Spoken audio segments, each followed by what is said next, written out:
Warahmatullahi wabarakatuh. Kita akan melanjutkan kalkulus dan kita sekarang sampai ke aturan rantai ya.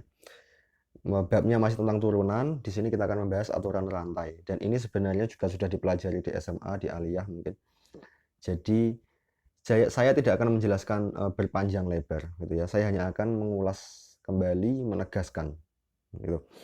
Dan mohon maaf saya sampaikan lagi bahwa penyampaian kuliah secara online seperti ini, ya ini kelemahan saya ya, kelemahan saya. Tidak bisa seluas penyampaian di kuliah yang saya langsung menyampaikan di papan tulis, itu beda.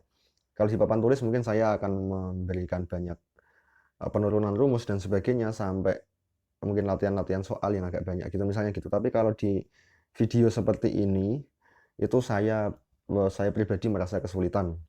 Jadi saya sampaikan sebisa saya. Sebenarnya sih bisa kalau misal mau pakai papan tulis direkam itu juga bisa. Tapi melihat keadaan sekarang ini, waktu dan sebagainya agak tidak memungkinkan juga. Jadi memang bisanya seperti ini pakai video ya, mohon maaf. Oke, aturan rantai. Di SMA sudah dipelajari ya sebenarnya ya. Kalau misal kita punya fungsi f itu bergantung kepada u. Ya. Ini variabelnya u nanti. Kemudian fungsi u bergantung kepada x. Misalnya seperti ini. Kemudian ditanyakan df per dx. Padahal kan kita tahu bahwa f itu bergantung secara langsung, x ya. Kita kan tahu bahwa f itu bergantung secara langsung kepada u, bukan kepada x. Yang bergantung kepada x itu adalah u-nya, bukan f-nya. Tapi ditanyakan df per dx. Ini maksudnya gimana? Maksudnya adalah kita harus bisa mengubah dulu misal. U-nya itu kan bergantung pada x. Maka fu-nya itu bisa sebenarnya kita nyatakan sebagai fx. Ya, itu sebenarnya bisa. Kita membuat u-nya diubah ke bla bla bla bla x gitu karena u-nya sebenarnya bergantung pada x. Sehingga f nanti tampak langsung bergantung pada x, tidak lagi bergantung pada u. Itu bisa. Tapi kalau kita tetap melihat f itu bergantung kepada u dan u-nya bergantung kepada x, kita bisa memanfaatkan aturan rantai. Dan kenapa kok aturan rantai itu bisa berlaku seperti itu? Kita pernah menghafalkan ya, df per dx itu adalah df per du, du per dx. Itu aturan rantai. Tapi kok dapat seperti itu dari mana? Saya jelaskan sedikit, tapi memang nggak bisa berpanjang lebar. Oke, kalau saya menulis df per dx itu ya sebenarnya pakai limit, aturannya apa namanya ya, turunan itu pasti limit gitu ya. Ini limit delta x menuju 0. Kemudian ini delta f per delta x. Seperti itu ya. Nah, delta f itu apa? Tergantung kita melihat f itu bergantung pada apa. Delta f itu kalau dia f-nya kita anggap bergantung kepada u ya. Kita melihatnya f itu bergantung pada u, maka delta f itu apa? Delta f adalah f dari u plus delta u min fu gitu. Itu delta f. Kemudian delta udah gini dulu. Delta f itu ini.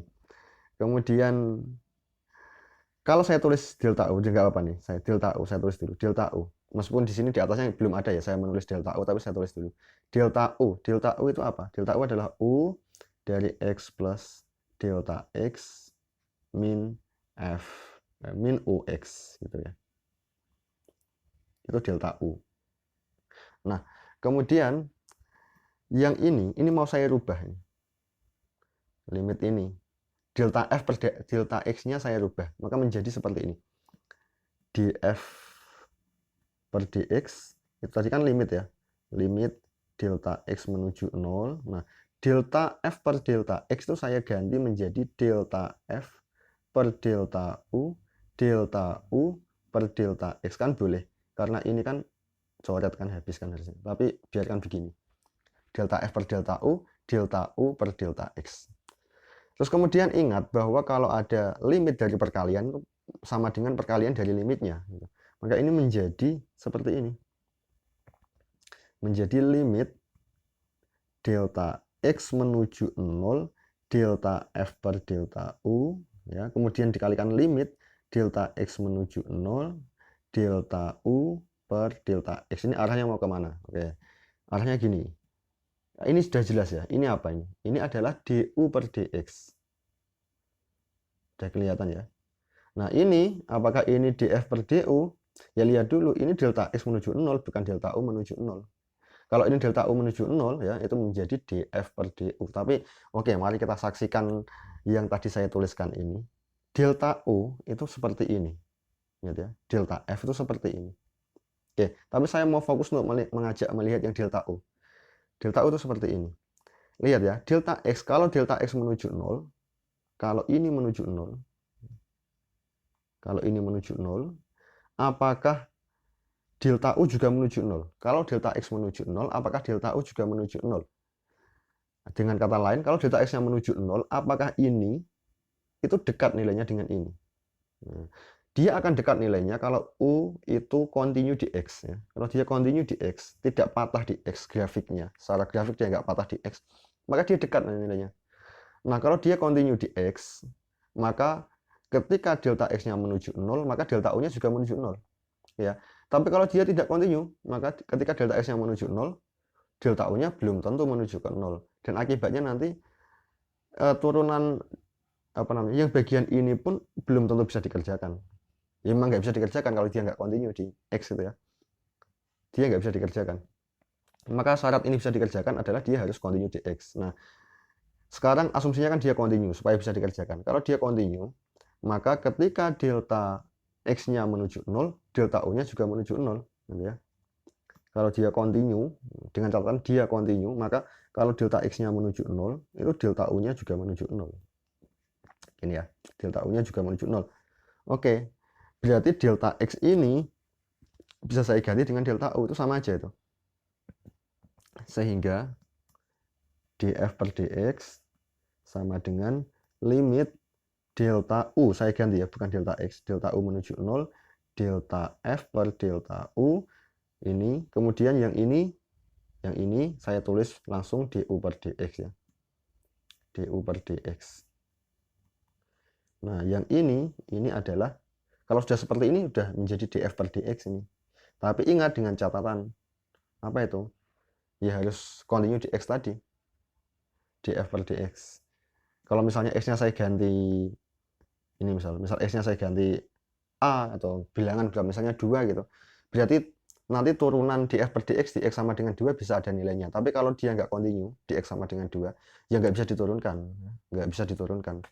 Syaratnya tadi harus continue dan berlaku menjadi seperti ini. Berlaku ini sehingga bisa dilanjutkan seperti ini. Ya. df per dx, df per dx.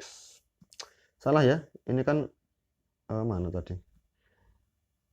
Ini kan U, saya salah tulis ini. Maaf.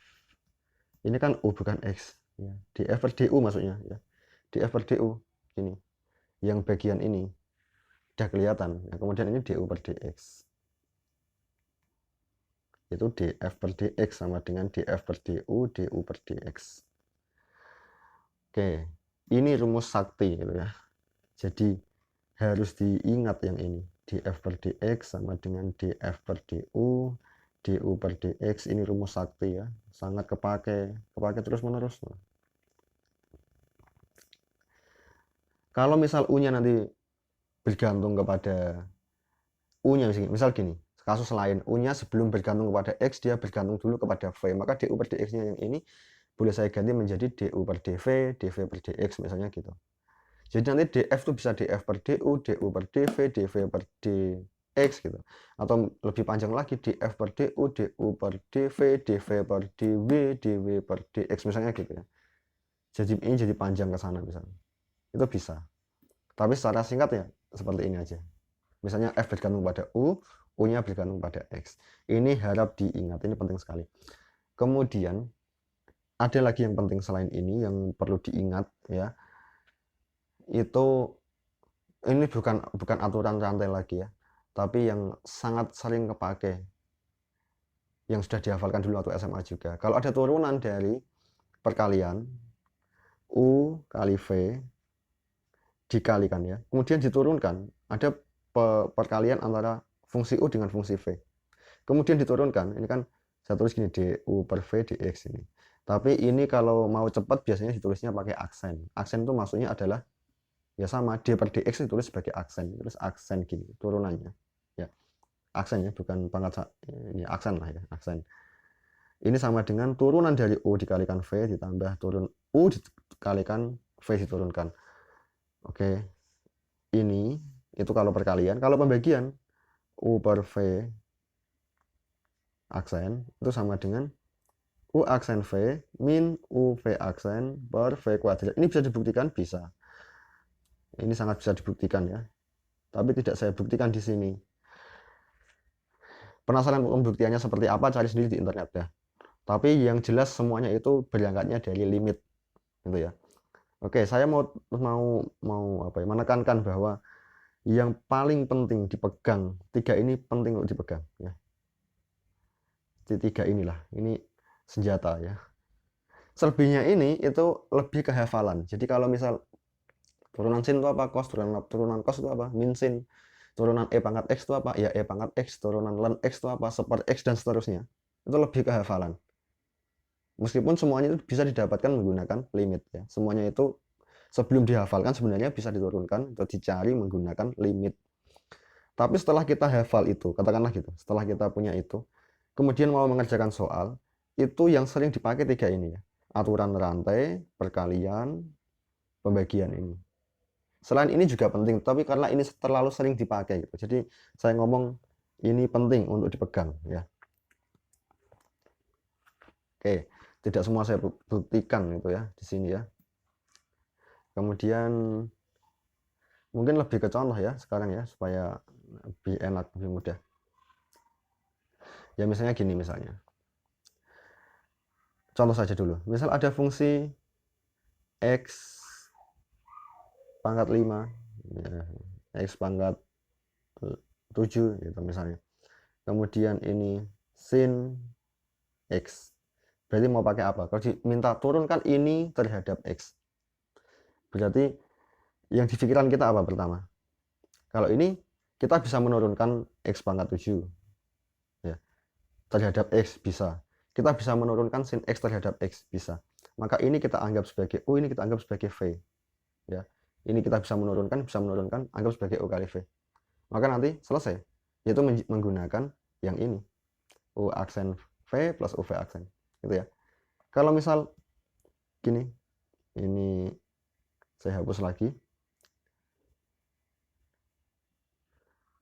Misal turunkan sin dari E pangkat X. Misalnya gini.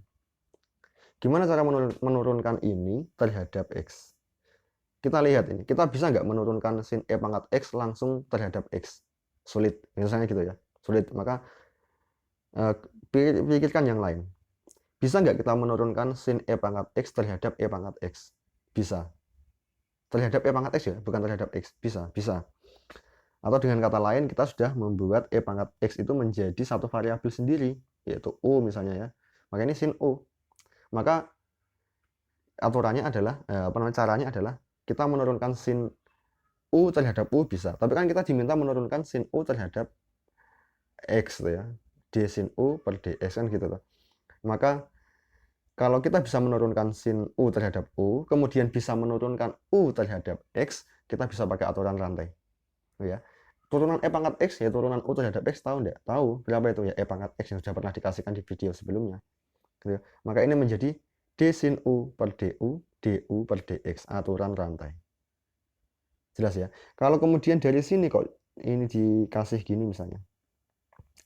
Sin E pangkat X dikalikan dengan E pangkat 2X. E pangkat 2X. Aduh, sulit nulisnya. E pangkat 2X. Ini ya, E pangkat 2X kali sin E pangkat X. Ini sekian ini, kita diminta menurunkan terhadap X. Kita mau pakai cara apa? Caranya adalah, kita nggak bisa kalau menurunkan langsung ya. Kalau langsungan gini nggak ada cara. Tapi kita bisa memecah ini. E pangkat 2X, kita bisa menurunkan dia terhadap X. Tapi harus melalui aturan rantai. Saya ulangi. E pangkat 2X kita bisa menurunkannya terhadap X, tapi melalui turunkan dulu terhadap 2X ya. E pangkat 2X maka 2x dianggap sebagai variabel baru. Turunkan e pangkat 2x terhadap variabel itu, kemudian variabel itu tadi, yaitu 2x tadi, turunkan terhadap x. Maka ini kita kerjakan menggunakan aturan rantai, yang ini seperti tadi kita bisa mengerjakan menggunakan aturan rantai. Kemudian antara ini dan ini, ya ini dan ini, itu kan perkalian. Kita memanfaatkan rumus U kali V tadi, yang ini. Gitu. Jadi ini kita misalkan U, tapi ini udah menjadi U di sini ya. Atau yang lain lah pokoknya. Ini variabel pertama, ini kedua. Kemudian kita menggunakan rumus yang ini. Nah, mengerjakan ini sendiri itu menggunakan aturan rantai, mengerjakan ini sendiri itu menggunakan aturan rantai. Jelas ya? Untuk mengerjakan turunan yang ini aturan rantai, ini juga aturan rantai. Mungkin lebih jelasnya kalau langsung dikerjakan gitu ya. E pangkat 2x kali sin E pangkat x misalnya. E pangkat D ya, D E pangkat 2x sin E pangkat x. Gimana cara mengerjakannya? Per dx. Per dx. Gimana cara mengerjakannya? Oke, saya misalkan dulu U. Ini U, ini V.